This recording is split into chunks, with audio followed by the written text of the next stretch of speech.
Peace and welcome to the culture right here on the Black Star Network, folks. We got some great conversations lined up for you. So let me just share with you.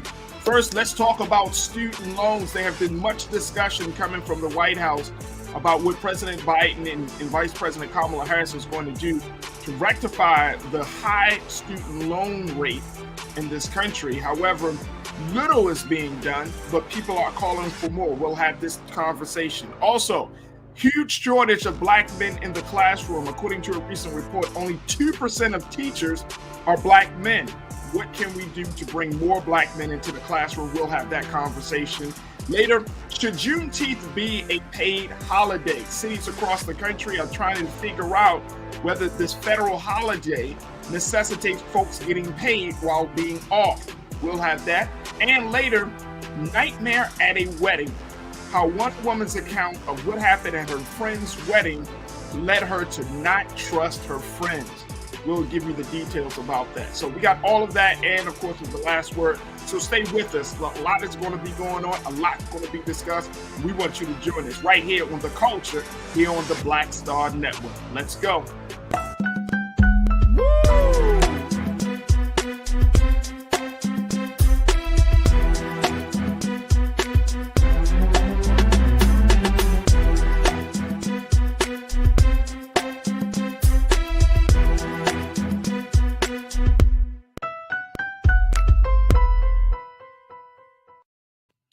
Folks, welcome to the show here on Friday, April the 22nd. I'm so happy that you're able to join us today. We got a lot of big conversations, so let's not delay the time and jump right in. First one up, let's talk about student loans. And I'm sure if you've been keeping up with what's happening coming out of the White House, the President Biden has said that he is going to move forward on getting at least 40,000 students to start breaking down repayment plans. Now, the big thing that has come out around student loans is that the extension to pay for student loans has been once again extended, this time all the way until August 31st. Now, this is the fourth extension since President Biden has been in office, and people are asking the question, Mr. President, what about loan forgiveness? What about completely erasing student loans? What about that $50,000 that people have been talking about?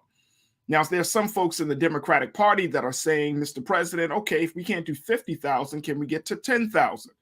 And others are even attaching the student loan debt rate for Black students in particular as being a way to break the curse of generational poverty, and saying that if the president were to deal with the student loan situation, if he does loan forgiveness, if he erase a significant amount of student loans from people's records and help them to get back on their feet financially, that he would be doing a great service in closing the wealth gap in this country.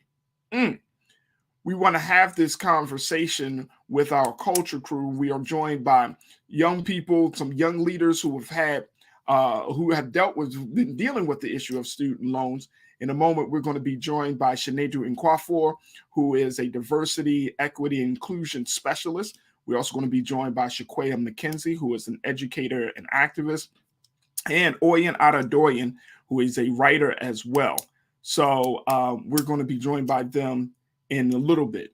But folks, let's start the conversation here in sharing where we are right now with this whole situation. I want to put up this quote, Keenan, about where we are, because the big conversation that we can see about this whole student loan situation is the fact that there are a number of colleges and universities that are looking forward to this. So here's what Jen Psaki said about the whole student loan situation, that the White House press secretary, she's the White House press secretary, she said on the Pod Save America podcast that a decision will be made on a further extension and possible loan forgiveness before the current student debt payment freeze expires on August 31st. She also said that debt cancellation through executive action is still on the table. So she's saying that this idea of debt cancellation is still there, and that we're still going to, the White House is still trying to figure this out. I want to bring in my voices right now. Let's bring in Shaquaya. We have Owen, and as well as Juneteeth, and we thank them all for joining us, guys. What's your take on this whole conversation about student loans? First and foremost, I'm gonna start with you, Juneteeth, because this has become it's, and I want to say, and I don't, and Oyen, you can certainly correct me if I'm wrong about this, but it seems like the student loan conversation has become also a civil rights conversation. That there seems to be, more focus on student loans, particularly for Black and Brown students, because of the great burden that it has. What's your take on this, Juneteeth? I mean, everything seems to come back down to some level of civil rights. I like to put numbers into the building so we can understand a little bit further of what we're talking about. When you think about the median Black income, the Black household, it's about $30,000, give or take. And then when you look at the average student loan that a Black person carries, it's about $2,000. You see the disparity there in itself.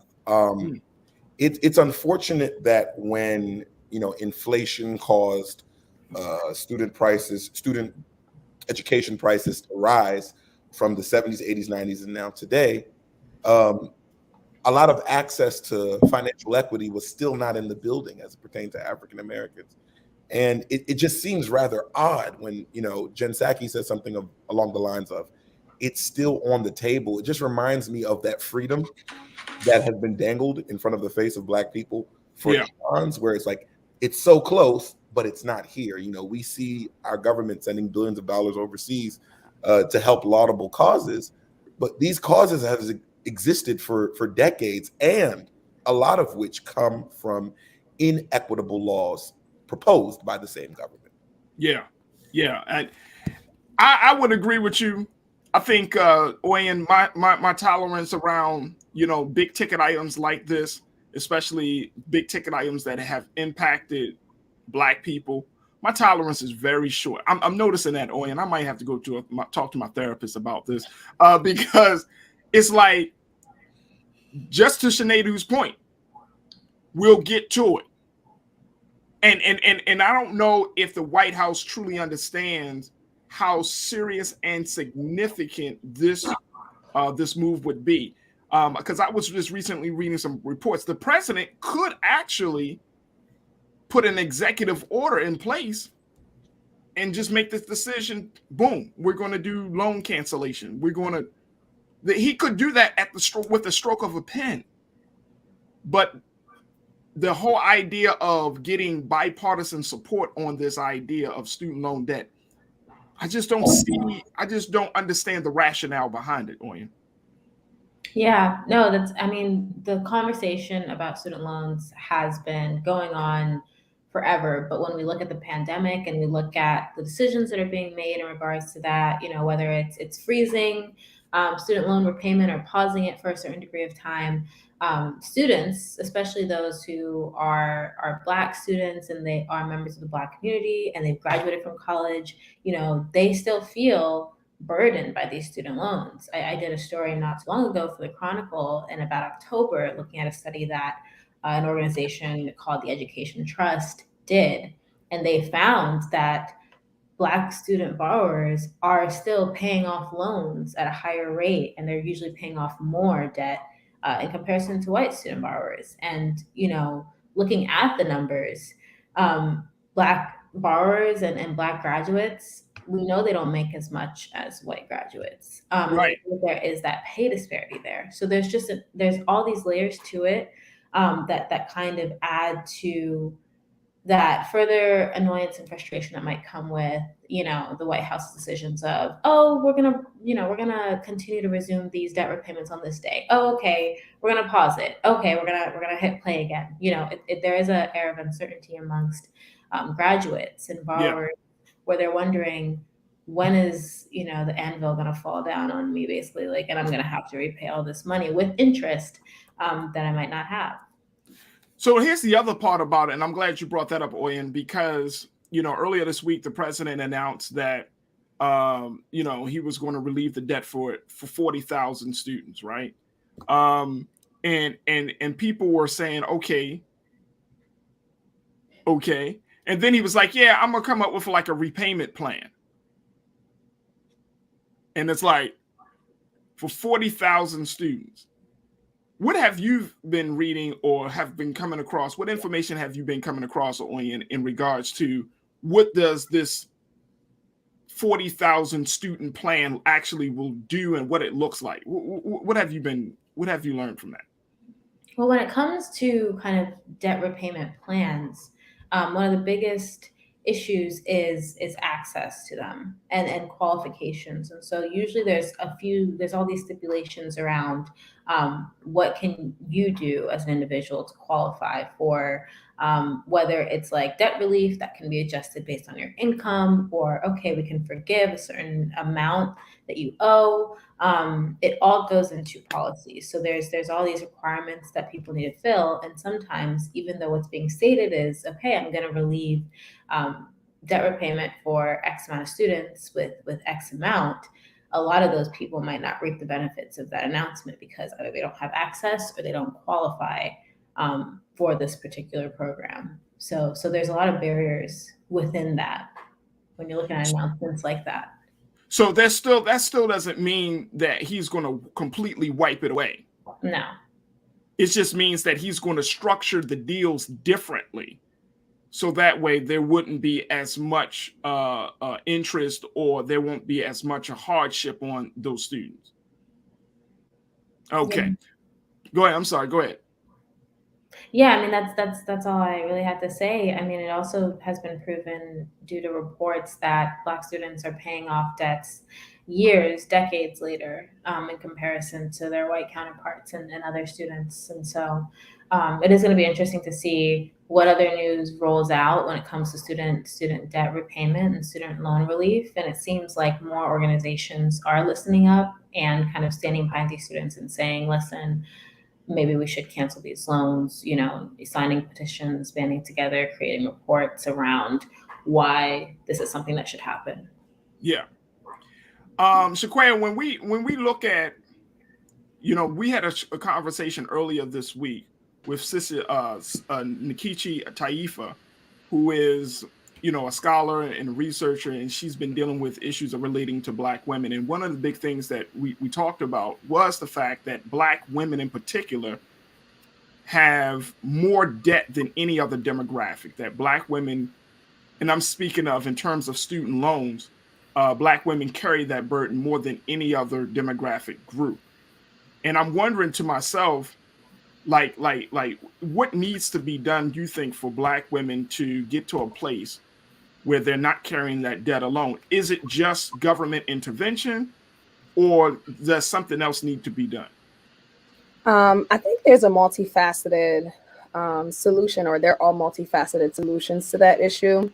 It's worth saying Black women make up the most in student aid loans because they make up the highest in terms of demographic. We're the largest demographic that attend and pursue and attain undergraduate and graduate degrees. And therefore, the more of us that go to school, the more loans we'll continue to have. And therefore, I think there needs to be more institutional aid through colleges, but also scholarships and grants locally directed through high school affiliated programs and or community-based programs that work with high school students and rising seniors, juniors, and seniors. I also think there needs to be a student loan forgiveness program specifically designed for minorities or Black women and people of color, should I say broadly, because Black women attain or pursue and attain more degrees, and therefore we burden or carry that burden of having debt related to our educational experiences. There needs to be a multifaceted approach in terms of how we are able to pay back our loans quicker based on income. Like, it needs to be a little different than the income-driven repayment plan. And and I think this is relative, and I, not trying to make this a bigger picture, but when we consider the work that's being done around reparations now, I constantly think about how are we, or how is the commission that is working at the federal level to deduce what that proposal should be. I hope, and I'm questioning how is student aid going to be wrapped up into that. So I also think, as you were asking, Oyen, the question about where there are barriers with current repayment opportunities, also Black women not only pursue, attain, and actually get more degrees than any other demographic in this country, but we also commit ourselves to public service more than any other demographic in this country. And public service loan forgiveness is something that the Biden administration has expanded. It is something that the criteria has shifted and is created more opportunities, but there are also many barriers. As an educator, or as having a career in education and public service, that of which I'm about 7 years in, you have to have paid your student loans if you are in public service. The only way that you qualify to actually have forgiveness is that you were paying towards your loans each year consistently for 10 years. And we know that there are interruptions to reasons why people pay loans 10 back. years? 10 years, right? Life doesn't change for you in 10 years. Right. And personally, I'm biased, right? In the sense that I've committed myself to public service for at least 5 years. I think I should have at least half of my loans forgiven, right? There should be some leniency with the public service forgiveness loan, in that it's not a commitment of just 10 years, because realistically, fields like teaching and serving in public service agencies, turnover and retention just does not even make that a possibility, right? It doesn't. The numbers show that people are not staying in these fields, and therefore probably won't qualify for this forgiveness. Well, let me just put it out to the panel. Here is another possible solution. I'm glad, Shaquay, that you brought that up, sis, that there needs to be a restructuring of that, because one of our watchers, Janelle, just said, hey, they need to fix the loan servicing program and the repayment interest rate, as well as the administration of the public service repayment programs. So all of that, and this is the intricacies of being a part of a system. When people say some level of, there's systemic racism, systemic bias, that's the level of intricacies we're talking about. I mean, it's not just this one thing. It's like, you need to fix the public service student loan program and you need to raise the wage, and you need to make sure that the time for people to repay their loans. I mean, because it's like a domino effect. You fix one thing, it still might not impact significantly something else. So it has to create a domino effect. Now, I came across this and I'm so happy that we have this chance to talk about it, because from the school side, one school in particular, Hampton University, which some would say the real HU. I know, because y'all all Morgan grads, so y'all not in that stuff. We're not even in the fight. We're not even in the conversation. But what Hampton is doing is something that I think maybe other HBCUs can do. According to their reports, they have decided that there will not be an increase in tuition fees, room and board for the 2022-2023 academic year, and that all outstanding student account balances for the spring 2022 semester will be erased. Now, I want to share with you what the president of Hampton University said about this, Dr. William Harvey. Keenan, let's throw that on the screen, please, brother. Thank you. He said, in keeping with the university's efforts to help our students, there will be no increase in tuition, fees, room, and board for 2022-23 academic year. In addition, on behalf of the university, I am pleased to announce that all outstanding balances for the spring will be erased. We hope that this action will continue to assist our students and their families at our home by the sea. So, Shanadu, is this the step that HBCUs should start to take to help to relieve the debt for Black students? That's a difficult thing to answer, because in order to relieve debt, you have to have good money, a good amount of money in your purse in the first place. And that's where this discussion becomes a little bit economic, because when you have an HBCU, for instance, that is trying to be competitive with other PWIs that are getting a higher amount of state funding and that have gotten a higher amount of state funding, it becomes hard to make these type of arrangements, if you will, without taking that risk of not keeping your campus up to date with dormitories and buildings, as well as increasing high demand programs. I think more HBCUs should attempt to do what Hampton has done, if they are able. But what I can say is a good part of being more able to make these financial expenditures towards debt is a lot of the private sector folk who are making astronomical donations. You see Mackenzie Scott, I think, gave Morgan State $50 million. And when things like that happens, those are what they're called unrestricted funds. Right. The school can do whatever they choose with that. Good point. Sometimes when the government fails to do what the government is supposed to do, this is a good time where a great citizens, private citizens, public citizens, whatever you want to call it, who have a large purse can actually make a difference by making nominal donations. So just in that point, Oyen, just in that point of, you know, you having a major donor like a Mackenzie Scott, and I think that's a great point to bring up, Sinead, that if they offer you, that's money that is unaccounted for. That's like disposable income, right? And that you can help to relieve some of the debt and the burden. But I think, to Sinead's point, HBCUs are so strapped for cash for other issues that if you get a major donation like $50 million or, you know, $10 million, your first instinct is not going to always go to, oh, I'm going to just pay off everybody's student loan. We're going to just relieve their debt because we got the. Your first instinct is thinking about the infrastructure of the school, you know, putting some money behind your maybe your athletic programs to make them more appealing. You know, it's going to be putting some money behind the campaign to get more students enrolled.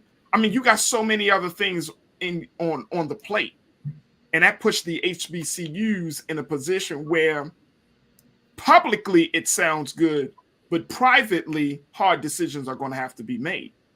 Well, I mean, I think that's really excellent that you brought it up. And even to Sinead's point, I followed the Mackenzie Scott donations pretty closely. And something interesting that we found actually last year, towards the end of last year, when we were looking at CARES Act funding and COVID relief funding that was being funneled into HBCUs specifically by the government, a lot of HBCUs actually did do that. Farajii, to your point, they did say, you know what, we're going to wipe out student balances. We're going to do that. We're going to get these students across the line so they can graduate, because a lot of the things that we see at HBCUs is, you know, you're serving predominantly Black students who do have financial needs. And so 70% or so of HBCU students qualify for the Pell Grant. And when you look at the only thing that's stopping a student from graduating is like an extra $100 or $200 balance on their account, then a lot of these institutions, including, for instance, Virginia State, they spent around $1.5 million paying off the debts of approximately like 1,200 students, which was a significant portion of their enrollment, because they had about 5,400 students or so. And this was last year in the fall. And so you look at a lot of institutions that followed along. We saw a big trend of that last year. It's going to be interesting to see what happens when those federal dollars run out. And when we look at the unrestricted funds that Mackenzie Scott gave to a slew of HBCUs and other kind of minority serving institutions, you know, a lot of institutions did different things with that funding, but one of the main commonalities we saw was towards their endowment. And so the first decision that a lot of institutions made was, we're going to put this money into an endowment where it can grow. But it's a tough choice as an institution. You know, do we serve students directly? Do we put this money in like forward-facing ways where people can see, oh, all of my balances have been cleared, you know, or do we invest in infrastructure? Do we invest in dormitories? Do we, you know, make our classes better, try to attract more better professors and better equipment. It's a very tough thing when you're looking at underserved and underinvested institutions such as HBCUs. And let me tell you, so it's an even tougher thing when you look at the fact that Black students in particular are coming out of these, schools of higher learning, and they're contributing.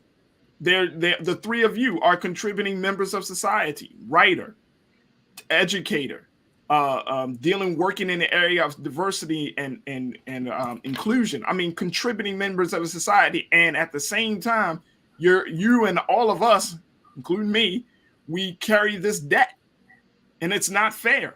I mean, look, let me just break down the numbers as we wrap up this part of the conversation. 86.6% of Black students borrow federal loans to attend 4-year colleges, compared to only 59.9% of white students.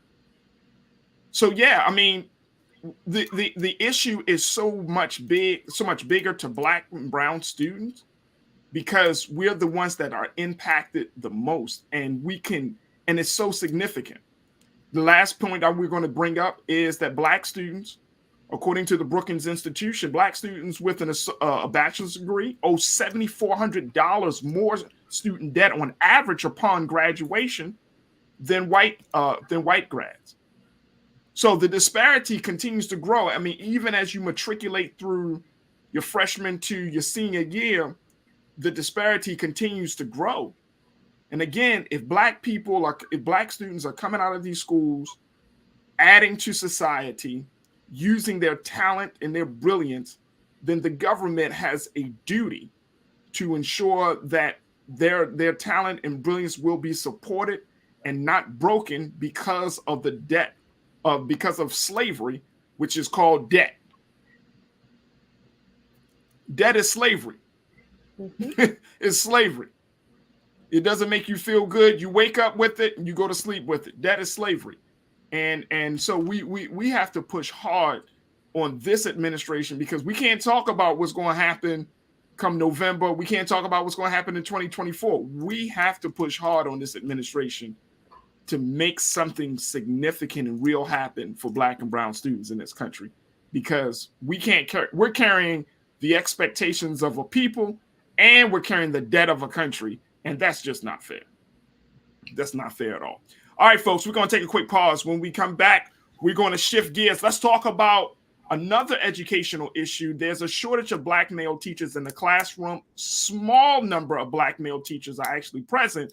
So what can we do to bring Black men into the schools? We'll have that conversation with Oyin Adedoyin, Shinedu, and Shaquaya. So stay with us. That conversation is coming up next on The Culture here on the Black Star Network.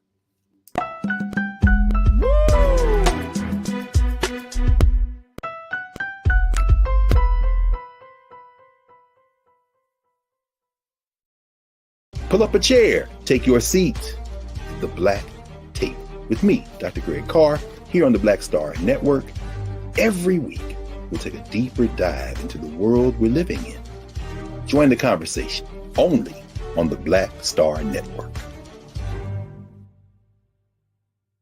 Don't you think it's time to get wealthy? I'm Deborah Owens, America's Wealth Coach, and my new show on the Black Star Network focuses on the things your financial advisor or bank isn't telling you. So watch Get Wealthy on the Black Star Network.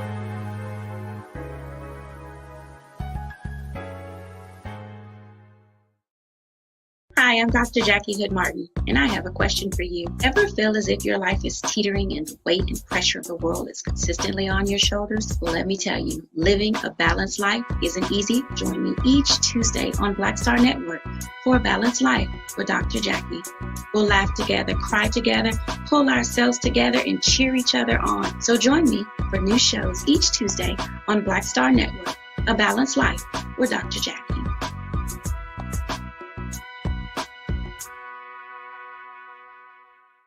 It's time to be smart. Roland Martin's doing this every day. Oh, no! punches. Thank you, Roland Martin, for always giving voice to the issues. Look for Roland Martin in the whirlwind, to quote Marcus Garvey again. The video looks phenomenal, so I'm really excited to see it on my big screen. Support this man, Black Media. He makes sure that our stories are told. See, this difference between Black Star Network and Black-owned media and something like CNN. I got to defer to the brilliance of Dr. Carr and to the brilliance of the Black Star Network. I am Roland with Roland all the way. Honored to be on a show that you own. A black man owns the show. Folks, Black Star Network is here. I'm real revolutionary right now.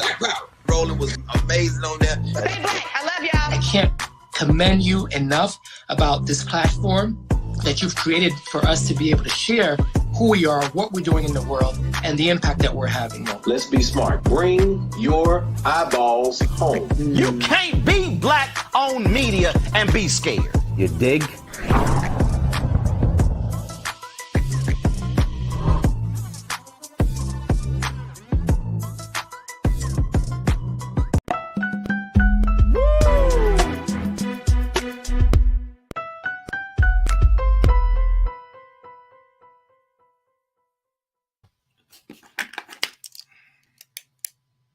Folks, as we continue to have a conversation about what's going on with education in this country, we wanted to have a discussion about a very urgent need. Black men in the schools. There is a big shortage of Black men that are in the teaching profession. And today, we at least wanted to try to put a little further, another dent in this whole idea that that the schools are doing well. They're not doing well. Because why? Black men aren't present. Here to join us for this discussion is Oyen Adedoyin, who has written a piece about this, talking about the Black male shortage. And we're also joined by culture crew members, Shaquaya McKenzie, who is an educator and activist, as well as Shanedu Nkwafor, who is a diversity, inclusion, and equity specialist. So let's go to your piece, Oyen, on this, because you're saying that, and if I'm correct me if I'm wrong, in your piece, you talk about there are only about 2% of teachers across the United States are actually Black men. Yeah, and so the statistic is pretty fascinating. 7% of teachers are, and we're talking K through 12, not non-colleges and universities, but 7% of K through 12 teachers are Black, period. And then 2% are Black men. So you see a huge discrepancy. And there's a variety of factors that contribute to that, from the lack of pay that a lot of teachers see to just representation in general in the teaching field. When you think of teachers, a lot of men, particularly Black men, think of white and women. And so they don't think and see themselves in that position. So what has been one of the big reasons why we don't see Black men in the classroom? Well, I mean, there's a variety of reasons why. One of those things is, according to a study that I cited from Donors Choose, which is an advocacy organization, one of the things that's interesting when we look at men and women and when they choose to go into teaching is that women will decide very early on in their education. So maybe like middle school, elementary school even. Whereas when we look at men who decide to go into teaching, they kind of shift gears in college. And so I actually spoke to a Black teacher in Alabama, and his name is Willie, and he was saying that he decided to shift gears. He wanted to be a historian or go into history, and he decided to become a teacher. But that wasn't until about late high school, early college that he made the decision. And so if you're making that decision later, there's just less likely to see an amount in that field. And the second deterrent is, of course, money. And so that's money to get into these programs and money to continue staying there, especially when the entry level salaries aren't particularly attractive. Yeah, because in your piece you said that the average cost, the average pay for teachers is about $45,000, and I think you attribute that to the National Education of America. National Education Association. Excuse me. Yep. So that's national data that carried and ranged salaries from all over the U.S. entry level. So that's about less than 2 years of experience. That's what the average teacher is. Can we just put it on? Can we just say and put it on the record? That's still not enough. I mean, that's not enough because of the great work that teachers do. So we already know that part, but that's just not enough for in terms of a living wage in some of these cities. You know, I mean, if you're talking about, I mean, even in Baltimore, you know, 45,000 might be okay if you're by yourself. Yeah. But if you got a family to feed, then your partner, your spouse is going to need to chip in a little bit with that. Yeah, we were just and then let's talk about Philly, Dallas, Houston, Miami, Los Angeles. I mean, where the cost of living is already high. So what have you found to be one of the ways that the National Education Association and other educational institutions are doing to try to bring Black men into the classroom? So we've been seeing a rise in certain programs at colleges that are aimed at Black male teachers, specifically aimed at drawing them in. And one of the programs that I highlighted in my piece was the MALE program, so MALE at Alabama A&M. Because the interesting thing that the study also showed was that even though there's such a small amount of Black male teachers teaching in the classroom, they have such a profound effect on students. On average, Black men spend more time with students. They spend more time out of the classroom mentoring students. And even Black male teachers who graduated from HBCUs spend even more time, about 4 hours more on average, outside of the classroom, just mentoring and catering to students. So with all of this extra assistance that they're giving to students, a lot of these states are starting to pay attention, state governments. And so the program out of Alabama A&M, for instance, is a state-funded program that launched in 2020. And so they've seen about 20 teachers so far come through their program. And so they're aiming for even more. Chiquay, I want to get your take on this because you also, I mean, you worked in a classroom, you put in that time. You continue to work with our students and with our children, but you know this shortage, like how from a teacher, a classroom teacher's place, was this discussed in the schools or the school that you worked in? Was there a conscious push to get more Black men into the classroom? Absolutely. I work in Baltimore City Public Schools where, and through Teach for America, as I did not pursue education as a degree. By the time I decided that I wanted to teach in college, I'd already been in my junior year. And so I decided to keep with my major, which was English, and to go through a preparatory program, of which there are many, but Teach for America is the largest on a national scale. And so I'll talk about my experience and insights as an educator, and my observations and what I've learned from peer male teachers and their experiences and their insights also in terms of what led them to the career. But then I also want to take a step back and talk about the history of education and why it looks the way it looks in this country. So as a Baltimore City public school educator, the starting salary, which was ratified because when I started teaching back in 2014, the starting salary was at $48,000, and in the years since they've increased it to where it's nearly $50,000 and starting at I think $49,500. And to your point, Farajii, it still is a huge gap in terms of the cost of living and the salary that is not as attractive compared to other industries, especially that industries that have blossomed in the past decade, namely technology. And being that it is such a need in society, universities, or should I say higher education institutions, school districts, and non-traditional preparatory organizations such as Teach for America, other referenced in Baltimore City, such as Urban Teachers, they actually have specialized campaigns and initiatives to attract teachers of color. But as Oyen so poignantly described, is that many times for female educators, the decision to pursue teaching or education happens or takes place between middle and or high school. And for many, it still takes place in college, where they decide to pursue a program that will allow them to enter the industry upon graduation.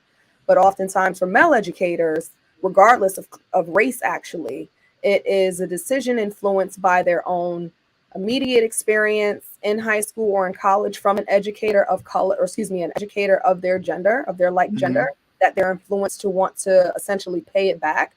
Or as I've experienced and as I've learned from many male educators I've worked with, they graduated from college, pursued something else, but maybe took on a job working with youth in an after-school program or as a mentor part-time, and it influenced them to realize that it's something that they're passionate about. They see the gap and the need for their role and therefore end up pursuing it.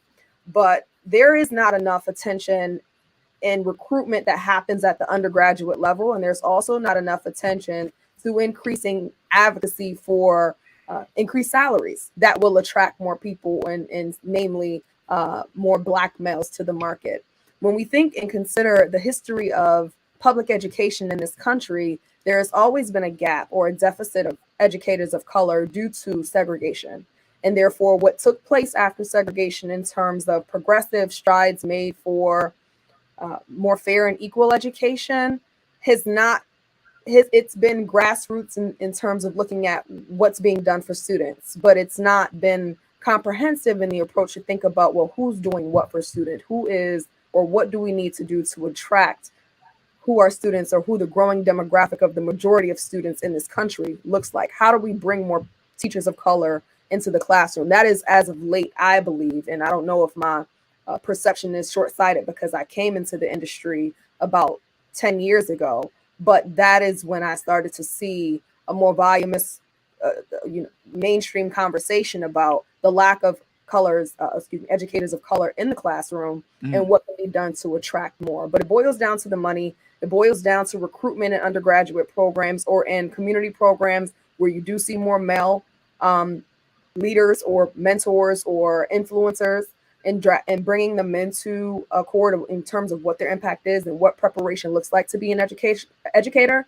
But then there's also the barrier of once you graduate, let's say you go through an education program in college, there's still the barrier that exists that you oftentimes have to get a higher degree in order to make the amount of money that you like, which, as we were just talking about, requires you to accrue more debt. And or there is a certification program you have to go through that takes more time and more money. And if you don't have immediate contacts in school districts and non-traditional preparatory organizations, it's something that is just a deterrent naturally, to have to go alone. So there is a need, there are solutions, but I think the barrier, as is the case with many public service agencies, is that they just don't offer the benefits are okay. Don't get me wrong. The insurance is great, but they don't offer the salary that is attractive enough or attractive enough for male educators. And so, Juneteeth, if they're having a recruitment problem, and it is interesting now that you for the work that you do as a diversity and equity and inclusion specialist, that you're trying to make sure that places are including those who have often been marginalized, right? So what do school systems need to do to recruit Black men? Is it raise the pay? Is it help Black men to see that if they as an educator, as a teacher, they are giving back to the community, so they kind of pitch that side of it, that you're going to have that level of community service? Is it just love for empowering students with knowledge? Like how do schools go about doing it? I think this is a very, very loaded question, a very loaded discussion. And I think Shaquaya put it very poignantly, but I'll say this because I'm not a teacher, but I do come from a teacher in my family. What I have noticed is something very interesting. A wise man once said that we don't have guidance counselors, we have misguidance counselors. What I find interesting when it comes to grade school level, there has been this push for just STEM. STEM seems to be the only sexy topic, for lack of better words, that is, pushed out of the schools, pushed out of our community. And I'll just speak with our community as one point of reference. And the thing is, we know that STEM is pushed simply because STEM may give you the access to better finances to change the life of your family and your community. So this is why, for me, I think it's not just only pay, because pay is part of it. But being a teacher has to also be respectable again. And with it being respectable, and with teaching being a respectable profession, this is my personal opinion, I think we might need to go back to the days where we educated one another, where that was important. Because I'm curious to know what is the percentage of that 2% that are of the Black teachers that are actually teaching in areas with a high number of quote unquote at-risk African-American youth. I would like to see those numbers as well. And when we're not educating ourselves, you don't get to look up to that teacher that looks like you, that you can relate to. Yeah. You can be in the city of Baltimore and have a teacher that has no relation to your background, your culture, your community. So with community dynamics, if you will, as a community, it's about time we talk about teaching and how it's important. And if your child says, I like teaching and I want to be a teacher, you don't nudge him or her and say, oh no, be an engineer, because that child can become an engineer and be this rich person working for all these huge multinationals. And then they'll have kids that are taught by nobody that looks like them. I'd like to offer an interesting counter to what you said, Juneteeth. Okay, sister. I think that for as long as we can remember in our own temporal, whatever our relative perception is of a teacher based on whether the worst teacher we've ever had or the best teacher we've ever had, there is this glowing regard for the position of a teacher. And I love that you have, essentially preposition that we need to regard the regality, the significance of teaching again. But in my opinion, we need to make teaching sexy. We need to make teaching more relatable. And when I say sexy, I don't mean inappropriate, but in a sense that it is an honor to be able to impart, to internalize knowledge yourself to a degree where you're comfortable imparting it in a personalized fashion. And that is what students of color need, right?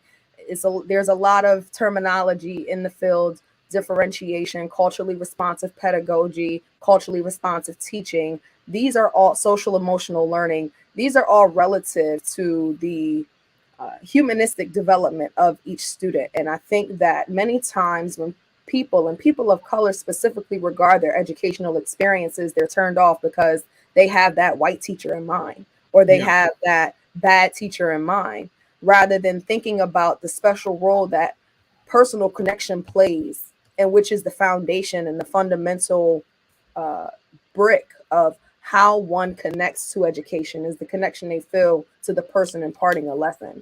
And I want teaching to be, when I say sexy, I don't mean it in the provocative sense. I just mean it in the sense that it's something we aspire to, right? Sports is sexy. Music is sexy because it makes us feel free. It makes us feel creative.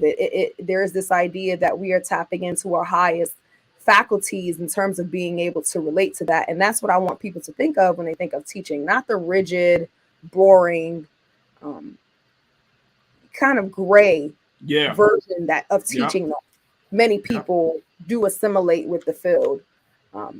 I think, personally speaking, I think when they think of it, one thing that I was drawn to in being a teacher, or why I decided to become a teacher, because I wanted to pursue law when I went to college. I was not convinced at all to teach, but I started working in after school programs, and there was a connection that I made. I learned very quickly I could influence a kid much quicker than their teacher could, because there was a certain level of connection they felt, or we felt, with one another. And there was not this, as I said before, rigid fashion of there being an imparting or, an authoritative sense of teaching, but this, I created or cultivated relationships where I saw myself and students, and therefore carried myself and imparted or projected onto them the best. I wanted to see their best. I took it personal. I took their best personal, and therefore they took it personal, and they were charged to see the best in themselves. So I just wanted to be more sexy. I wanted to be more relatable. It definitely, I don't know if it was a counter per se, but so far as we need to reinstill the culture of or the, should I say, the regard of respect and eloquence and sophistication that comes with teaching, there also needs to be that relatability factor. Absolutely. And I think, Oyen, one of the big things that you mentioned in your piece, in your article, you said that any child that has one Black teacher, by the time they get to the 3rd grade, they have a 13% chance of going to college.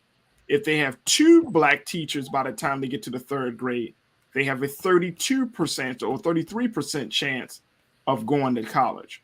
So I think that is what, to Shaquaya's point, you're talking about. That's the power, that having that presence. I'm happy that I can say that my son has had a phenomenal Black teacher, Black male teacher, and he loves him. Like, he loves Mr. Hotwood, you know, and I love him too, because he didn't play any games with my son. He didn't coddle my son. He showed him the type of love that I would say, oh, okay, all right. So he gets a certain type of love from me, and then Mr. Hotwood continue. And I don't even talk to the man that much. So I'm just like, I love it. But I think that that's an interesting point, the power of Black male teachers is the ability to take Black students to the next level. To have that type of influence is absolutely amazing. Yeah, I couldn't agree more. It kind of reminds me a lot of my experience, even as a student at a HBCU. You know, I'd always been studious and very energetic about education, but I'd only ever had white teachers. And so going to an HBCU, going to a place with teachers who looked just like me and who, you know, took it personally, like was so eloquently said earlier, my successes, you know, my failures, my doubts. It was just more of a holistic experience in general for a student to feel taken care of that way in an educational space if they haven't felt that before. Yeah, absolutely. Keena, let's throw this statistic up there, this stat, folks. Take a look at this, because this came again from the National Education Association. Since 2014, ethnic and racial minorities make up more than half of the student population in U.S. public schools, yet about 80% of teachers are white and 77% of them are female.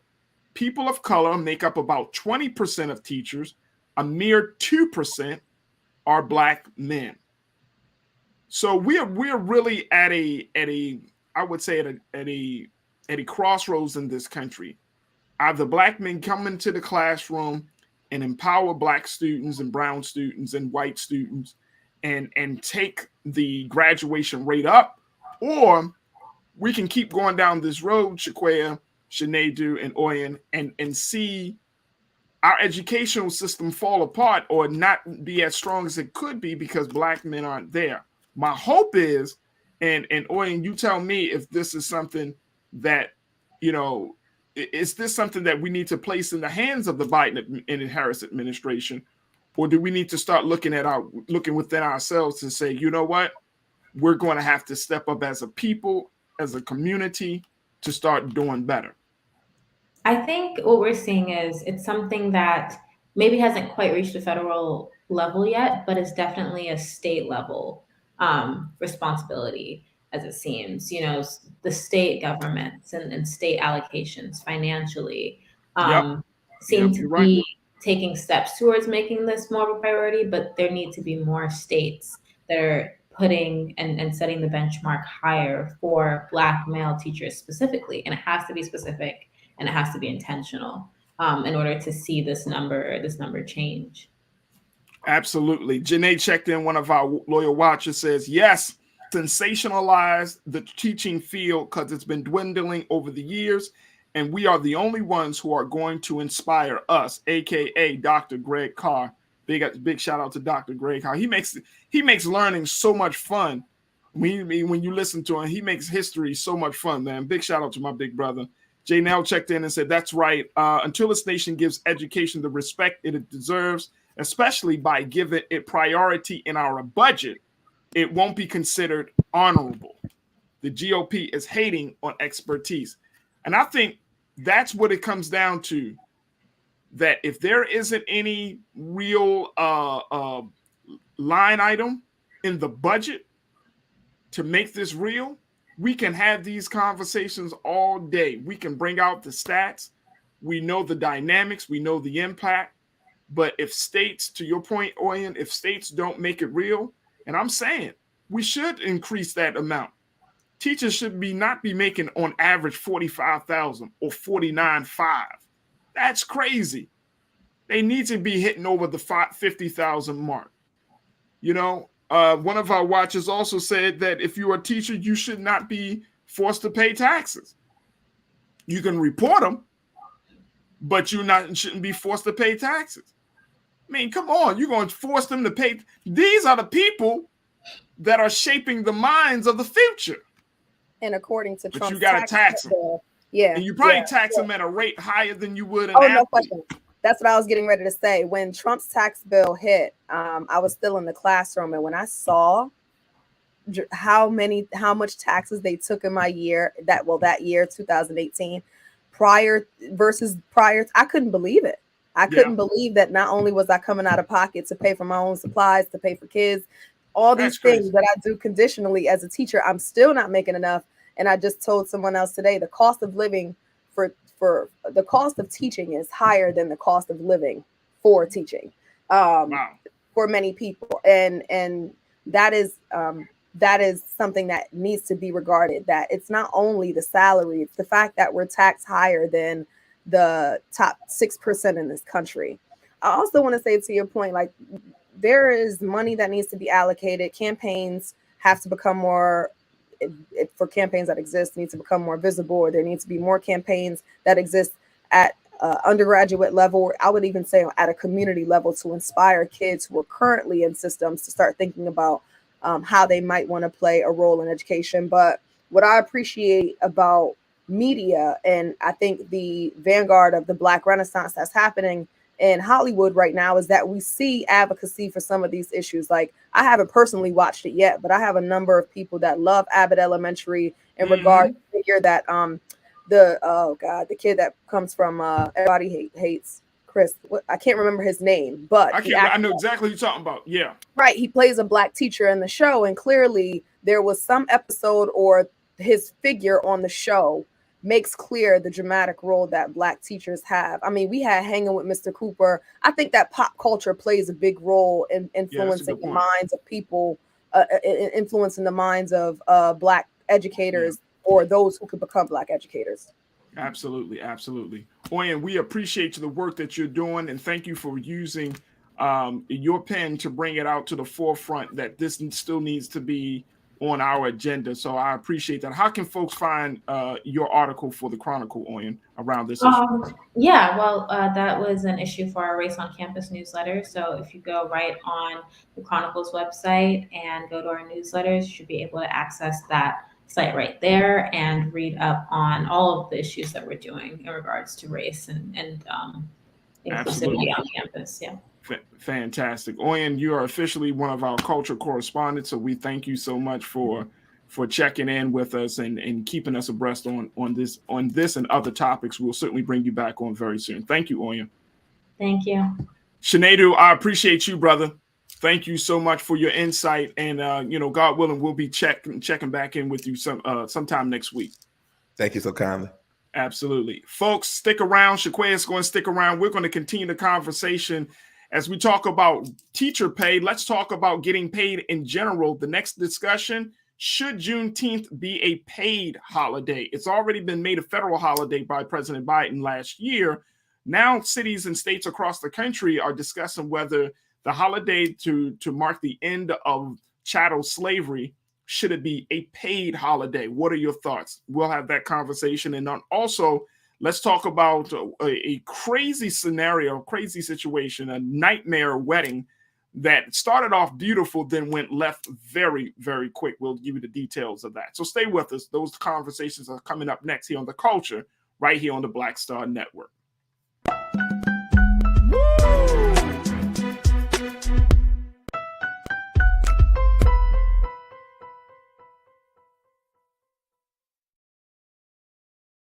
Don't you think it's time to get wealthy? I'm Deborah Owens, America's Wealth Coach, and my new show on the Black Star Network focuses on the things your financial advisor or bank isn't telling you. So watch Get Wealthy on the Black Star Network.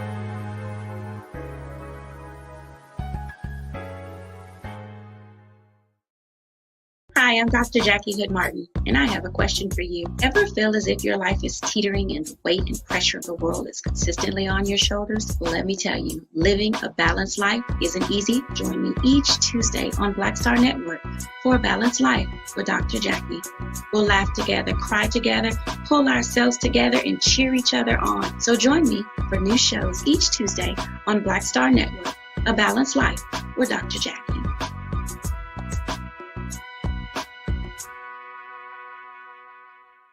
Pull up a chair, take your seat. The Black Tape with me, Dr. Greg Carr, here on the Black Star Network. Every week, we'll take a deeper dive into the world we're living in. Join the conversation only on the Black Star Network.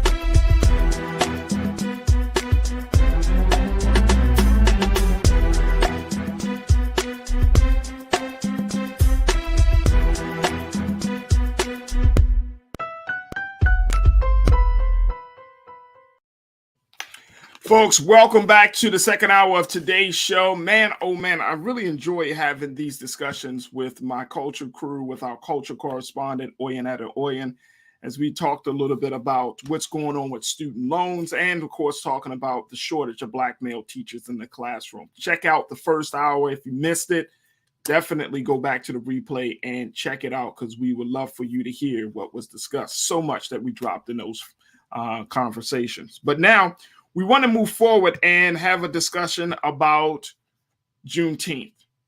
Now, we know that this has officially become a federal holiday because President Biden has said, yet the acknowledgement of what this country sees as being the end of slavery is something that's worthy of us to reflect and celebrate, which we should.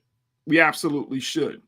But now there is a much deeper discussion that's happening in state houses and in city halls across this country about whether Juneteenth should be a paid holiday. Let me just break it down for you. Keenan, let's show the cities that are taking a look at this idea. 49 states, while at least 49 states and Washington, D.C. recognize Juneteenth as a holiday, really, folks, only a handful have made it a paid observance for their state. Now, Georgia is the latest state to join Texas, New York, Virginia, Washington, and Illinois in this legislative move. So we only have a handful of states that are looking at it.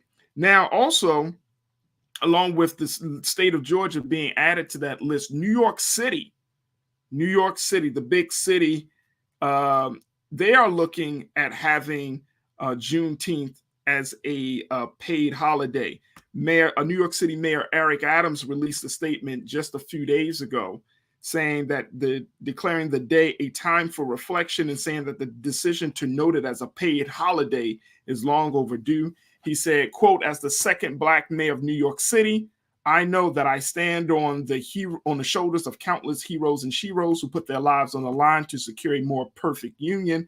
Now is the time for me to do a small part and recognize one of our nation's greatest wrongs." He said that people across the country, all races, nationalities, and religions unite on this day to truthfully acknowledge the stain of slavery and celebrate the countless contributions of Black Americans. It's time for our city to finally do what's right and officially designate Juneteenth as a city holiday. So he's looking to do that. Nashville Mayor John Cooper promises to sign an executive order recognizing Juneteenth as a paid city holiday for city workers, including non-civil servants. That was scheduled to happen yesterday. So cities are starting to look at it. And I'm just posing a question: should Juneteenth be a paid holiday? Let's bring back Culture Crew member Shaquaya McKenzie, who is an activist and an educator and future lawyer. Shaquaya, this is a conversation. I think this is something that I think is worthy of discussion, and I think a lot of cities are trying to figure out both the financial impact, the legal impact, and the cultural impact, which is why I think they're having these conversations in April to get prepared for what can happen on June 19th, 2022. Agreed. We know that the considerations in terms of the fiscal impact on government agencies, in addition to corporate entities, needs to be surveyed. But it is without question that if we can observe the date that most people believe this country symbolically became a country, which is the 4th of July, there absolutely should be consideration given to Juneteenth, because we have to acknowledge that it is the mistake of patriotic propaganda to have painted the idea that the Civil War ended in 1863, right? Yeah. But we have to acknowledge that the original sin of this country carried on despite what the majority, or what I should say, the Union win symbolized for the fight for the Civil War. And it took 2 years for that to be recognized fully and wholly with the freeing of slaves or enslaved people. I think that it's a popular opinion. I don't think there's anyone that would turn down another paid holiday, whether racist or not, right? And so I think that the popularity of the decision is going to help move it along. But I question that what is going to accompany the decision, if this is just going to be another excuse, essentially to use our capitalist habits to spend money and just have, symbolic gestures. I think last year or the year before last that members of the Senate showed up in dashiki. Oh my God! It was last year. It was last year. Yeah, so we don't need that. Not only did it tarnish the favorability and respectability for some of those members who may not necessarily have the full buy-in from the Black community, but it tarnished what the holiday represents, right? It tarnished that which could be more properly received, I think, or more popularly received and fondly received by people who may not have known what Juneteenth was, or may not be immediately favorable to it being recognized as a holiday, regardless of, opinion for it. So I just hope that we can carry the holiday with dignity, that we as a community of Black people and as Pan-African peoples, because it's not just relative to the, freeing of African slaves. It's a Pan-African experience that should be celebrated. But I do think that it has to be treated with care and with dignity and with meaningful celebration. Yeah, I would agree with you wholeheartedly. I mean, one is there has to be. I think that we have to first ask ourselves as a people and as a community and as a nation within a nation in this country, how we want to have this day to be celebrated. Because to your point, I think that it can go left very quickly in terms of the level of exploitation of the day. You know what I mean? I'll never forget. I'm a Boondocks fan. Remember the show The Boondocks, Shaquaya? Of course. Boondocks, one of the most satirical, funniest cartoons. Creatively genius. Yes. Creatively genius. Big shout out to Aaron McGruder on Boondocks, right? But I remember they had this episode of Dr. King. Mm-hmm. They was talking about Dr. King had lived his assassination, has outlived the assassination attempt, that he would come back years later. One of the classic episodes. And in this episode, it talked about how Dr. King would come back to a whole different world and how we would celebrate him, he would be absolutely appalled.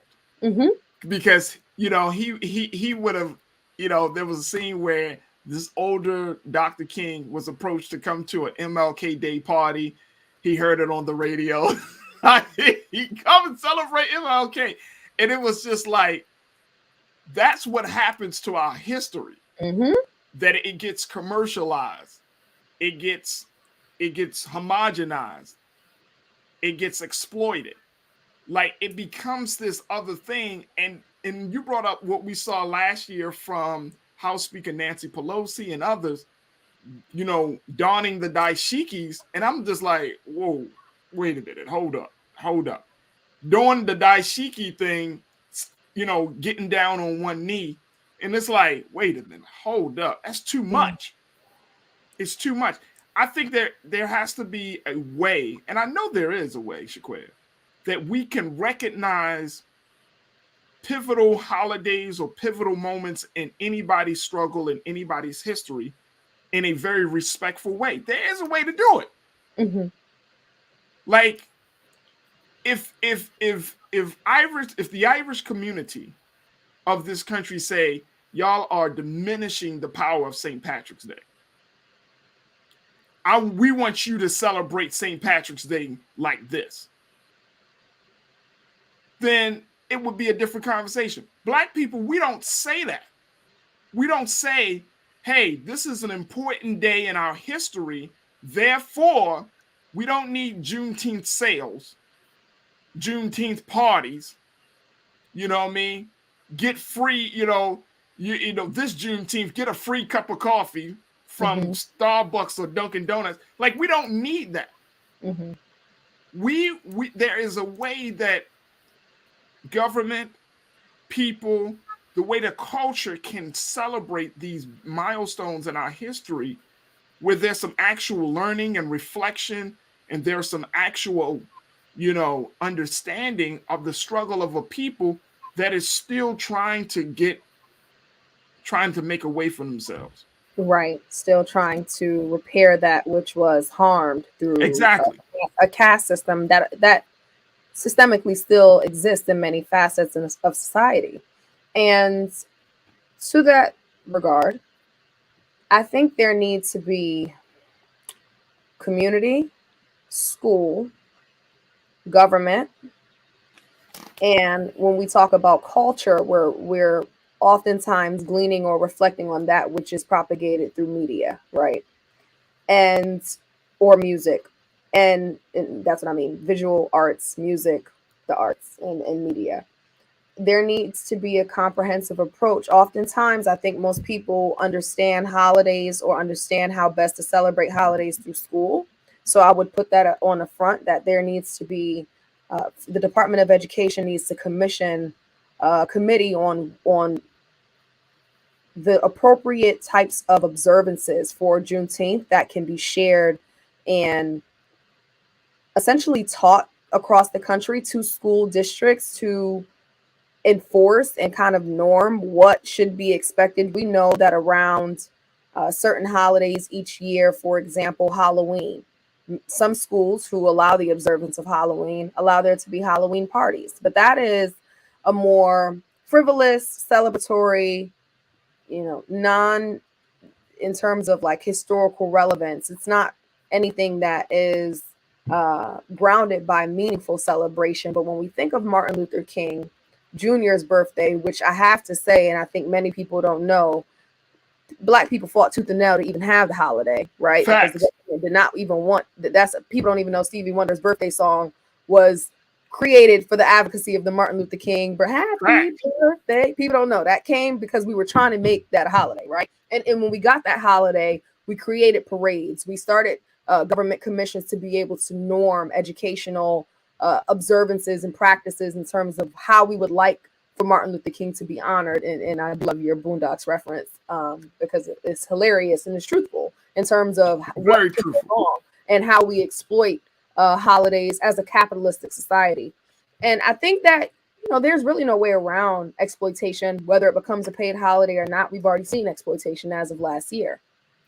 But what I think is in in front of us and what is possible with it becoming a paid holiday is actually having the time to create cultural practices and cultural celebratory forms, such as parades, such as what are other things that we do around holidays besides cookouts, right? Such as things that gather community and that impart that what we still have to do. It's not just about recognizing and observing that slavery ended on June 19th, 1865, but it has to acknowledge that even with the ending of slavery, there still remains, retaliatory, or should I say, punitive and predatory practices within within incarceration, within the judicial system.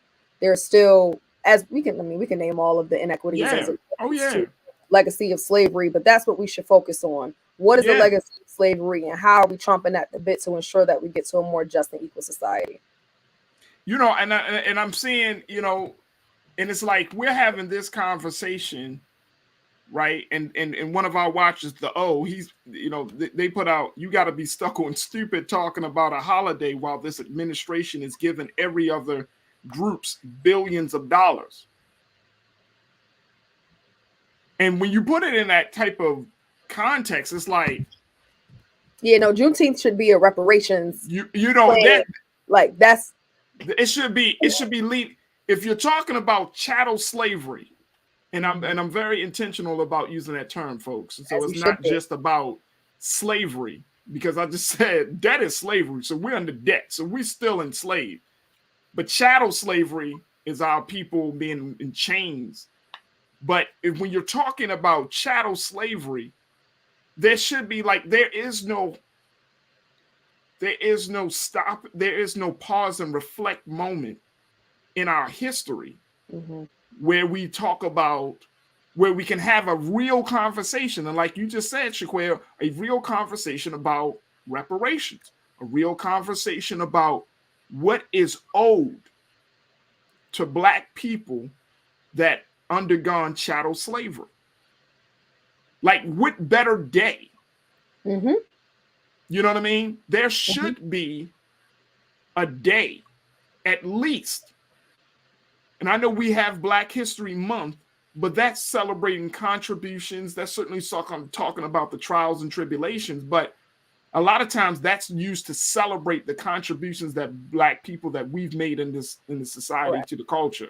Correct. But there hasn't been a day where we can have a very, very honest, open conversation about what happened to us during the transatlantic slave trade. Agreed. And Juneteenth should be used. And that's why I said, Shaquan, we set the precedence as Black people. We set the precedence of how we should celebrate that day. Yes, we should get the time off. Yes, we should get paid for it because we're still contributing members of society. We still add to the economy of this country. But there should be a day where we could talk about chattel slavery in a very real sense. That could be, as much as we want to call it the freeing of slaves, Juneteenth, maybe we should add something like the Reparations Day. I don't know. I'm just saying that has to be a much further push. I don't want to see Black people having cookouts on Juneteenth. I mean, we cook out. It doesn't do us any good. It doesn't benefit us. We cook out at a football game. We'll cook out on July 4th. We'll cook out at Christmas in the South. Listen. We cook out at Christmas in the South. I mean, what I will say. Come on. Depending on what part of the country you in. I agree wholeheartedly with your point, Farajii. There have been attempts made at the rekindling, or should I say, a relaunch of what was once attempted or twice attempted successfully. I'm sure you're familiar with the National Black Convention that took place at the height of the Civil Rights Movement. Really, it was in the transitionary period between the Civil Rights Movement and the Black Panther movement. You had leaders as Fannie Lou Hamer, Ella Baker, Stokely Carmichael, or Kwame Ture. You had Fred Hampton. You had a number of people, and then there were the respective Black leaders on a local or state level that galvanized around this National Black Convention, where we talked about issues that were, federal, state, and local issues that affected the Black community, and had ideation, solution, committee-based sessions to have an ongoing process upon which, as a community, we organize around these issues. But it's long festered, and I've not seen. I often talk about it in very romanticized terms, in terms of wanting to see it again, but it is possible, and it absolutely should happen on a day like Juneteenth. Yeah, no doubt. And look, let's put it where Ghost can get it, Shaquaya. Melvin checked in and said, Melvin Wright said, how can you teach about Juneteenth in schools with all the anti-CRT rhetoric? That was another thing I was going to say. That is Juneteenth, in terms of education right now, especially in the Midwest and in the South, should be an offensive front or an offensive opportunity to combat the because we're using the terms anti-CRT, and let me say the GOP, or radical defenders of against CRT, which is not a thing in K through 12 schools. This should be an offensive protocol or opportunity for us to reinstill Black history into schools, or truth history, because I don't want to limit it to saying Black history, but it's more relevant to Black people or people of color in terms of the content, and also Jewish people in terms of the type of content that is being eviscerated from schools and textbooks. I think there should be an offensive front with Juneteenth observance. If it's going to be a paid holiday, kids will be out of school, but there should be a government requirement, and this is why I talk about the Department of Education creating a commission on how to celebrate this formally, how to roll this out across the country in public and charter schools. There absolutely should be some initiative around that to combat what is happening with anti-CRT efforts. Yeah, I mean, and I think that's going to be the spillover. I foresee this happening, Shaquaya, that as more and more cities across this country are going to, determine whether they're going to use Juneteenth as a paid holiday or not, right? We're going to see a wave of resistance from the GOP side, from the conservative group side, right? Over the next maybe month or two. Maybe the next month, we're going to start to see some pushback. And look, I'm looking at what's happening in Florida right now with Governor Ron DeSantis. I foresee that he's going to say something. Tim Scott, any of these individuals in public and political leadership, I foresee they're going to say something about Juneteenth. Because you can't have a federal holiday. We know President Biden is going to, most likely, him and his staff and the administration are going to do some sort of ceremony, recognition ceremony, right, to talk about this. But there's going to be some pushback. And I think that for us, we have to, one, be aware of that, two, be prepared for that. Because if this is the holiday that is going to be, and I'm trying to think of the last major Black holiday that was federally accepted, which I think it was Dr. King, if I'm not mistaken. It is, and it was. And that was back in the 80s. So you're talking about nearly a 40-year gap. I mean, just thinking about that, 40 years where Black people have had to go through, we had to go through the struggle and experience and all of those things. And then we get this holiday. There's going to be some pushback on it. There's going to be some resistance to that. I think that right now we have to be so strategic about how we want this day to be recognized. It's hard for me to even say celebration, because we're still, because of systemic racism and all of the other issues that we often talk about, we're still suffering. Like, yes, we are not in the cotton fields. That's worthy of a celebration, but we're still marginalized, diminished. We're still suffering from injustice. I mean, we're still suffering.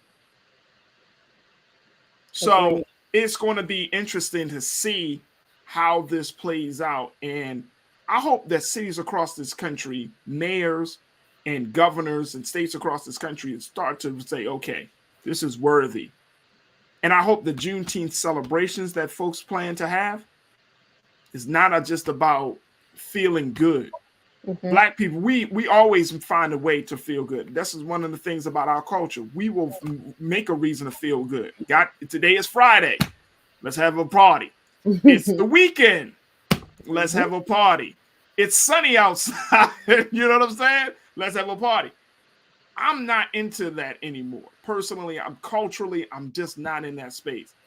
It's time for us to not just feel good. We can do that any time of day. It's time for us to be empowered. Mm-hmm. It's time for us to take the plight of our people. It's time for us to take that serious, because I'll feel good when justice is served for Patrick Lyoya. I'll feel good when we know the name of the police officer. You know what I'm saying? Like, mm-hmm. I'll feel good when we pass a voting rights bill. Then there's a little celebration. I can't feel good just because we finally recognizing something that should have already been recognized. Yeah, I'll feel good when red lighting is reversed. I'll feel good when we are told to go to the polls, that something legitimately, significantly, substantially will happen that will change the quality of life for Black and brown people in this country. I'll feel good. I don't even throw in that we change the quality of thinking of white people in this country. I'll feel good when the whole purpose and outcome of Brown versus Board of Education is actualized, and no matter what zip code you live in, you have the allocation of resources you need to be able to pursue a life of quality. Right. So let's hold the celebration for then. A lot of our people still don't know about Juneteenth, Shaquaya. I know that too. And so that is also, there also needs to be awareness campaigns before we even push the cart to speaking about how we want it to be observed. There has to be an awareness campaign driven even harder. I agree. It started well last year, and I have no doubt that between social media and schools and or should I say workplace environments and cultural efforts being taken, shout out to Juneteeth, around DEI, it will continue to see that happen, but the conversations like this also have to happen. Absolutely. Absolutely. Folks, we got to take a final pause, another pause. When we come back, let's switch gears. I'm going to share with you a crazy, crazy story about what happened at this wedding, and I'm going to pose some questions around it. So I'll give you the details of that. Also, we got my last word for the week. So stay with us. Those things are coming up next on The Culture right here on the Black Star Network.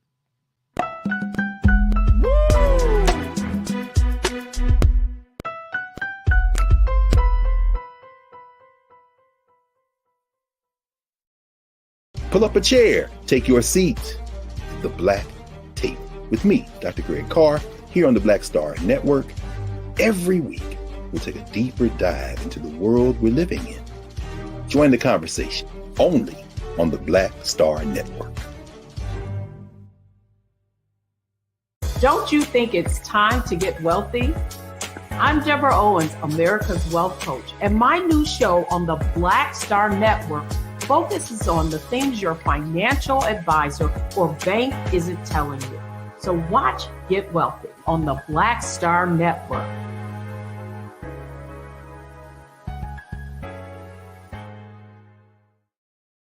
Hi, I'm Dr. Jackie Hood Martin, and I have a question for you. Ever feel as if your life is teetering and the weight and pressure of the world is consistently on your shoulders? Well, let me tell you, living a balanced life isn't easy. Join me each Tuesday on Black Star Network for A Balanced Life with Dr. Jackie.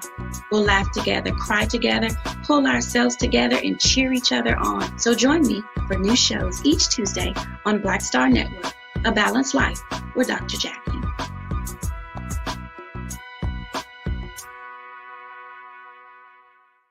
It's time to be smart.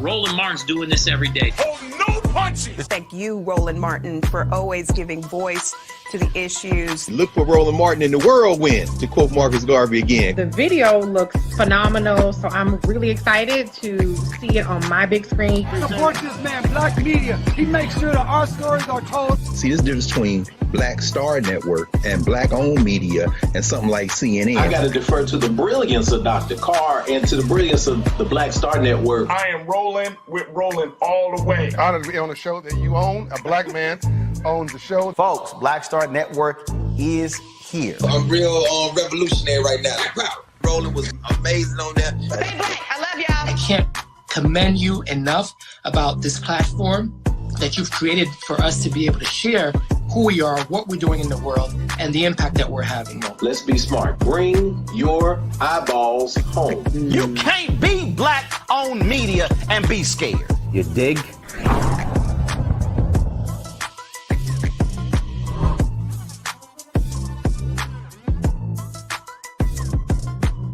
It's time to be smart.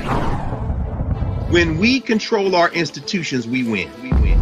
This is the most important news show on television of any racial background. Y'all put $2, $3, $4, $5, $10, $15, $20, $30 on this and keep this going. What you've done, Roland, since this crisis came out in full bloom. Anybody watching this, tell your friends. Go back and look at the last 2 weeks, especially of Roland Martin Unfiltered. I mean, hell, go back and look at the last 2 days. You've had sitting United States senators today, Klobuchar and Harris. Whatever you have, you can bring to Roland Martin Unfiltered to support it. Please do, because this information may literally save your life. Watch Roland Martin Unfiltered daily at 6 p.m. Eastern on YouTube, Facebook, or Periscope, or go to RolandMartinUnfiltered.com. Support the Roland Martin Unfiltered Daily Digital Show by going to RolandMartinUnfiltered.com. Our goal is to get 20,000 of our fans contributing $50 each for the whole year. You can make this possible. RolandMartinUnfiltered.com.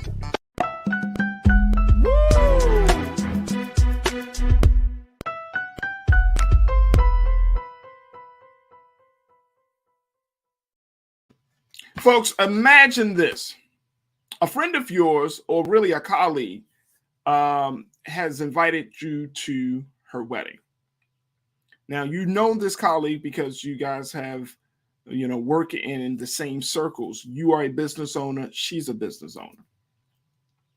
And, you like her. You trust her. And when she invites you to the wedding, you feel honored.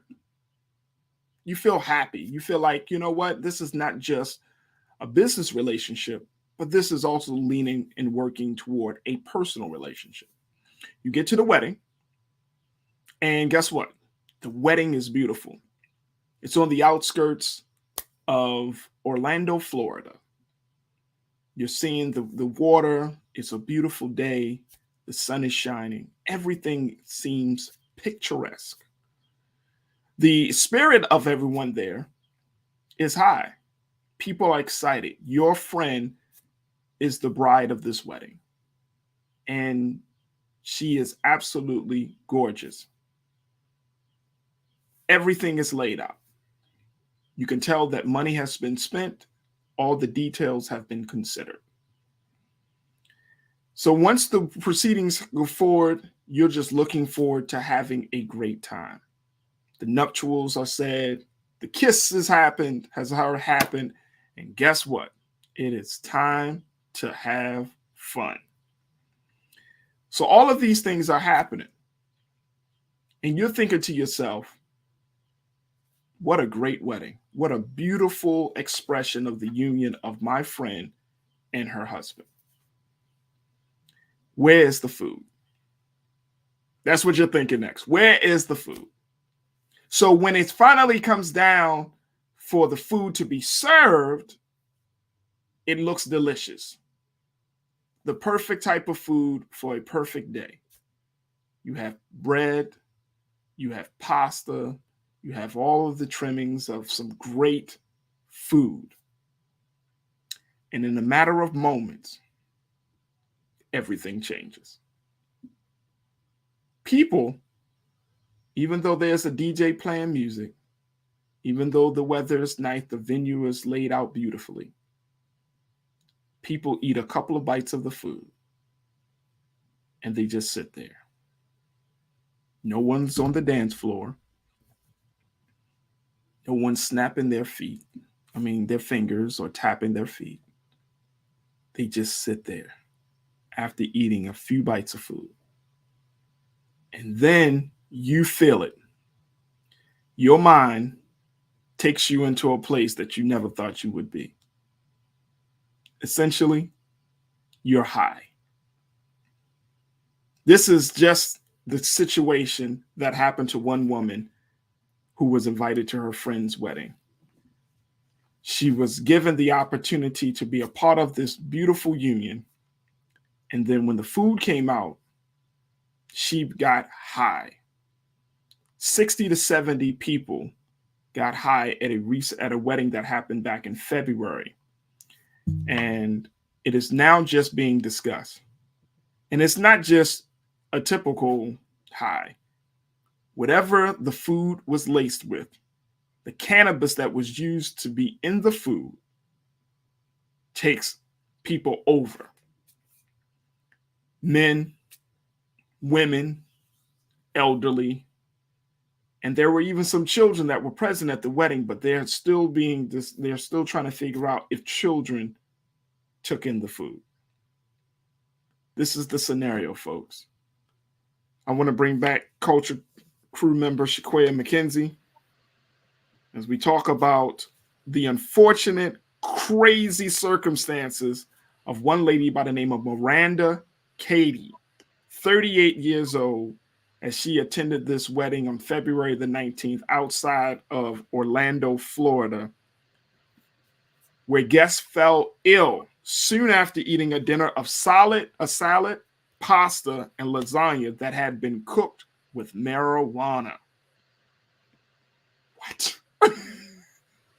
Like, Shaquaya, part of me, when I was trying to figure out whether we should have a discussion about this story, I was like, Farajii, what do you want this story to be? What should the conversation be?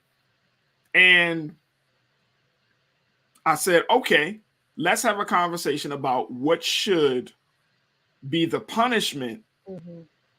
And can you, here's what I'm posing, folks.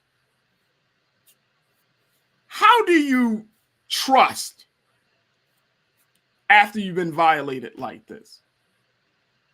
This is a woman, Miranda Katie. This is what she said about her experience of going to her friend's wedding. And her friend, and check this out, folks. The fact that the food was laced with marijuana, the bride knew. And she conspired with the caterer. All these folks at the wedding, this was the wedding of a white woman. And she conspired with the caterer, who was a black woman, to lace the food with marijuana.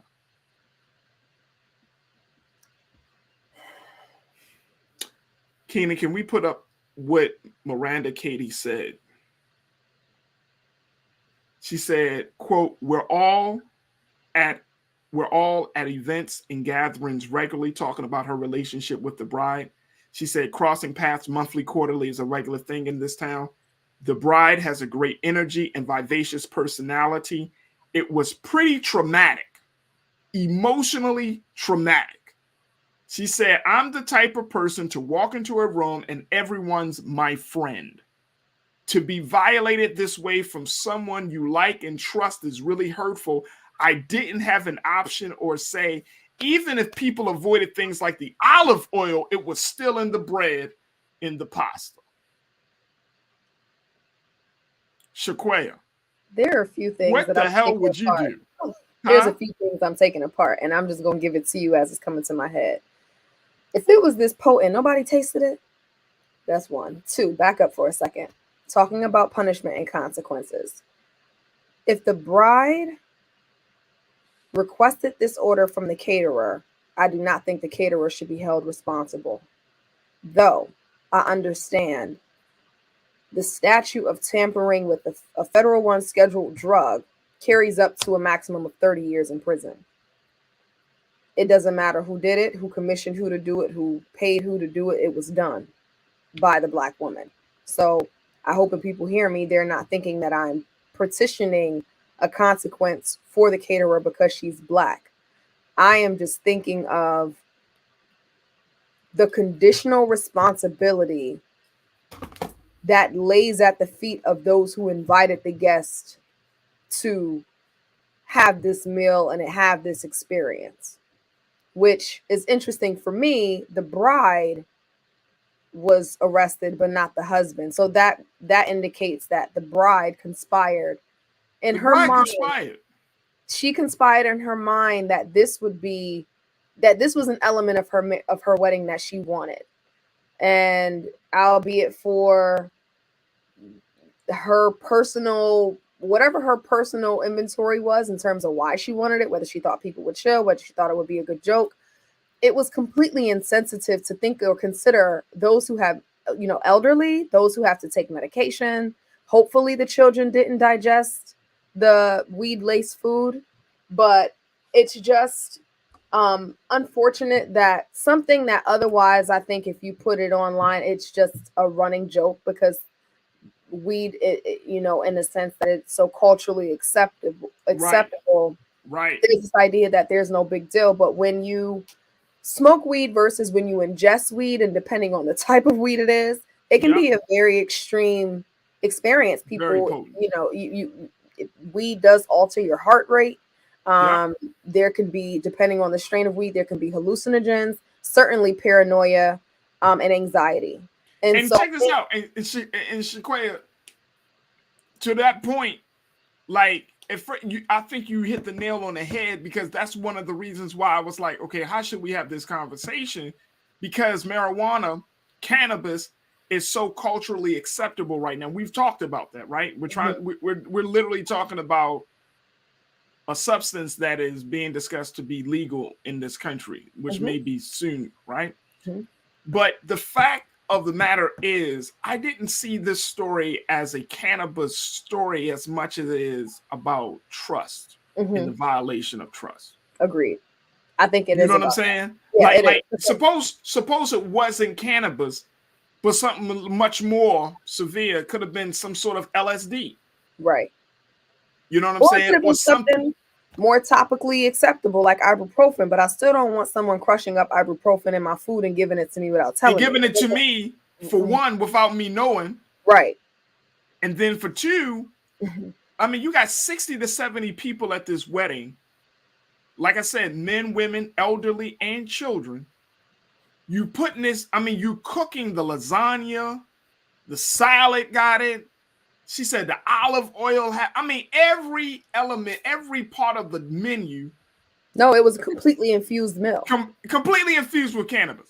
And it's like, what were this caterer and this bride, what the hell were you thinking? I question if the caterer asked if the guests would know. Presumably, if I'm a caterer and a bride commissions me to be the vendor for her wedding, and she specifically requests an infused meal, it is my assumption that she has the waivered rights of her guest.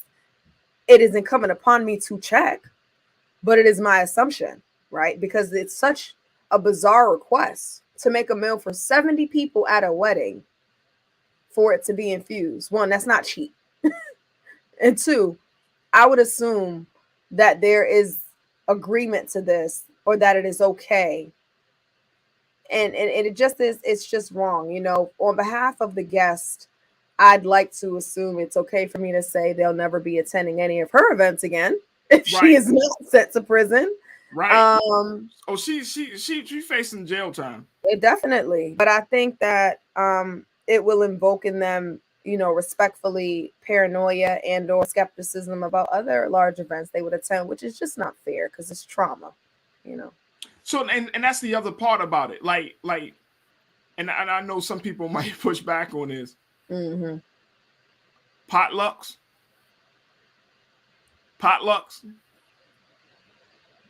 So sorry.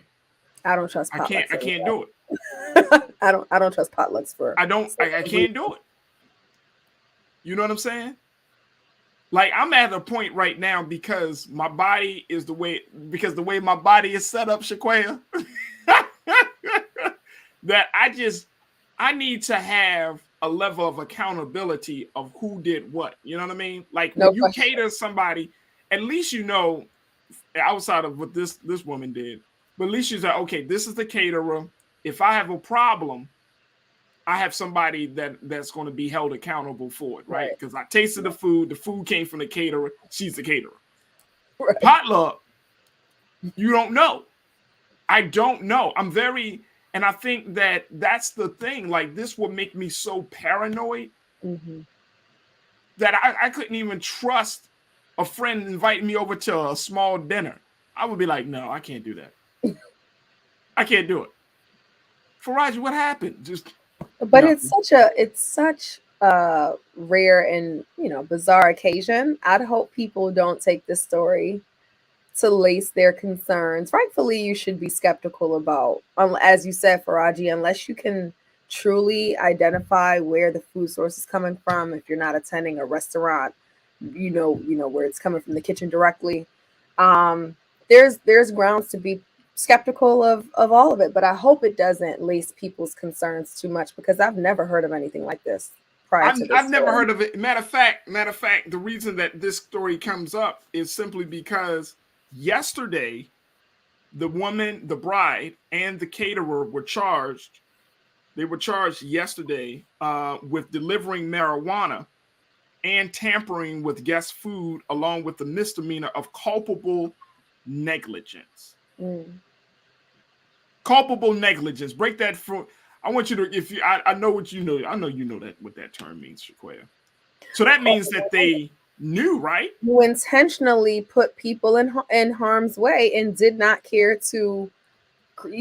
So culpable negligence is, in short, doing harm intentionally without providing recess or occasion for the person upon which you are intending harm against to have an opportunity not to be harmed.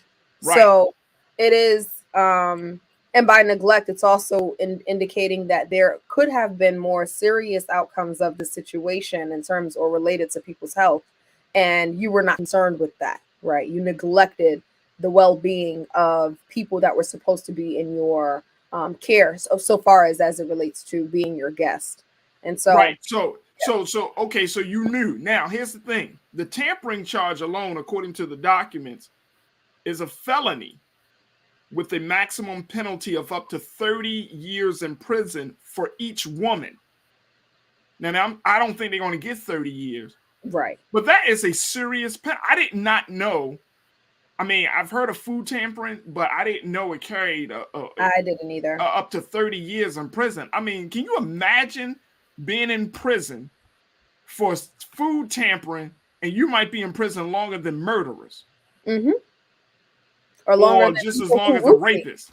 Because is this tampering? I wonder if it applies to roofies or to drug-induced. It probably. Well. And so my question would be, Shaquaya, do you think that is too severe for a situation like this, or is that just what these women should be facing? I think it's the sentence window, and the maximum of that is severe. I think that if neither one of them should have, especially if they don't have prior misdemeanors or felonies, they absolutely should not get 30 years in prison.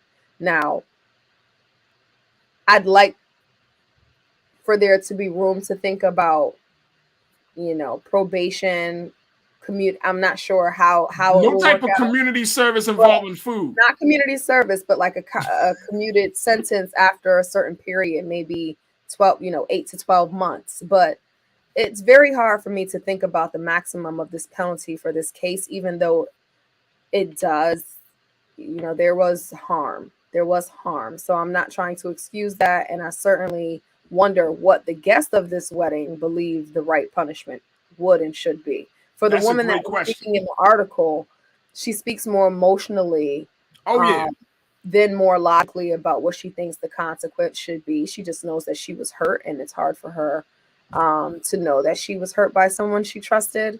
But I doubt if all of these people that attended the wedding presumably loved or cared for this couple, they would want to see her in prison for long, and therefore there's room to think about, to follow the case and really see what people go on the stand and say. Let me tell you, if that happened to me, or if it happened to a family member of mine, or say my grandmother, because like I said, there were elderly people there. Right. Imagine this happening to your grandmother. I would want to issue some street justice first, and then let your ass sit in prison. You definitely got to go. You know what I'm saying? You be like you gotta get that at least that like you crazy. And I know that to Miranda Katie, she was like, I didn't even know. They didn't even ask me. Like some of these people probably would have gone along with it. Like, put a little something extra in my plate. Cracking up as you were introducing the story, because I was rereading the story and looking at the anecdote from the individual who attended, and it's just, I think it would not have been an issue if they forewarned people and gave them the option to participate in the mill or not. But unfortunately, that's not the case, and therefore they're going to have to suffer the consequences. We shall see what those are. Let me tell you something. People, and Christopher Perkins say, no, you should never play with anyone's food. Lock her up for 30 years at least. Let me tell you something. Christopher, like, lock her up for 30 years at least. Well, I don't know why we even talking about, black people, black people say, go all in. We ask anybody black, they're gonna be like, what? My food? Lock right. Up. Yeah. Right. But I mean, all due seriousness, yeah, like the level of trust in violation I would feel would be way off the meter. I wouldn't be able to trust you. I wouldn't even be able to trust anybody. And it only takes one, right? I mean, this is a very serious incident. I'm not trying to make any light of the situation, because it could have gone left much more than it had. But I would not be able to trust people.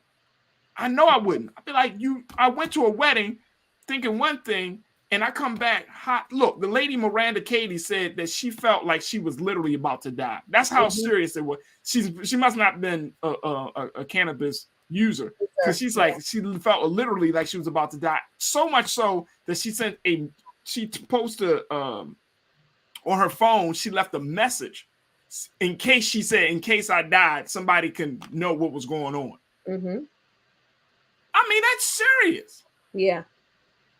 That is absolutely, and I mean, for people, and I've heard, and I'm sure you probably heard stories, Shaquaya, of people who have done things to people's food, and you know what I mean, or just done things like pranks and stuff. And nowadays, you can't do that to people, man. You got to be very, very mindful that some stuff, I get on my children about pranks and stuff, because some stuff stays with you for the rest of your life. Yeah.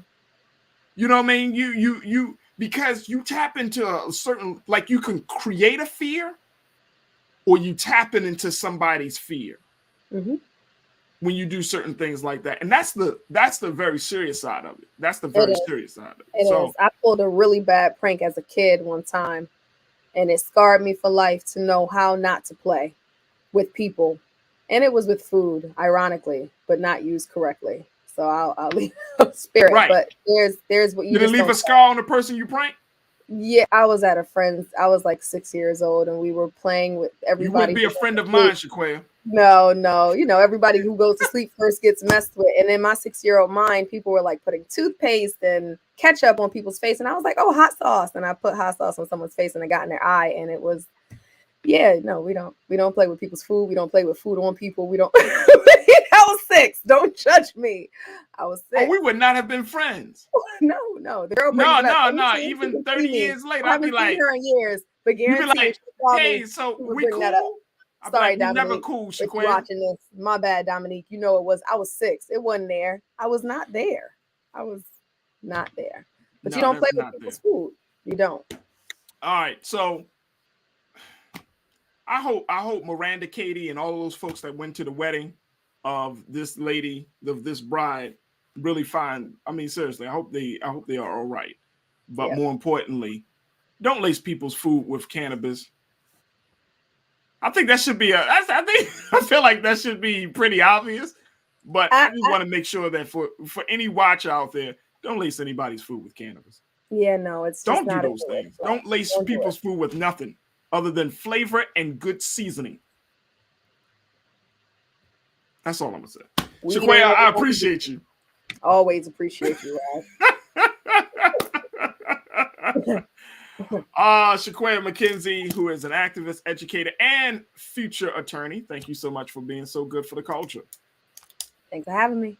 Absolutely. All right, folks, I did not get an opportunity to share with you my last word, but I will just simply say, let's not take our foot off the gas just yet. We got so many things that are happening, and the conversations that we've actually had over this past week have been phenomenal. I'm still inspired by the lovely sisters, Lena and Erin Bowman from Sister Sweets, talking about youth entrepreneurship. I'm still inspired by that.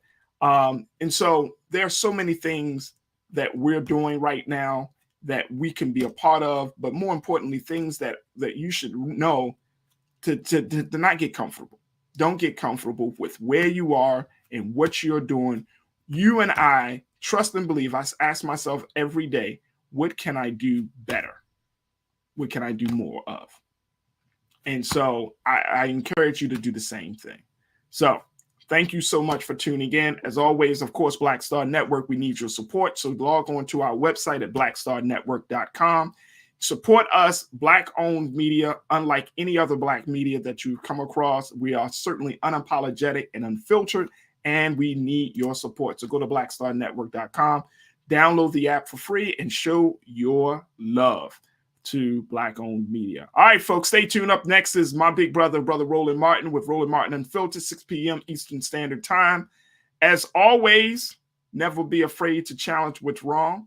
Stand for what's right while being yourself in the process. God willing, we'll talk to each other on Monday. Monday, we got a great show for you. We got to talk about some of the latest audio coming out of Washington, D.C., where Kevin McCarthy has been heard saying that Donald Trump is feels somewhat responsible for what happened on January the 6th. We want to talk about when big things like this happen and they stay concealed, the impact that it has on the American people. I want to have that conversation on Monday. So that's coming up. But as always, enjoy your weekend, enjoy your family time, and God willing, we'll reconnect on Monday. As always, never be afraid to challenge what's wrong, stand for what's right while being yourself in the process. God willing, we'll talk Monday for another exciting edition of The Culture here on the Black Star Network. Peace.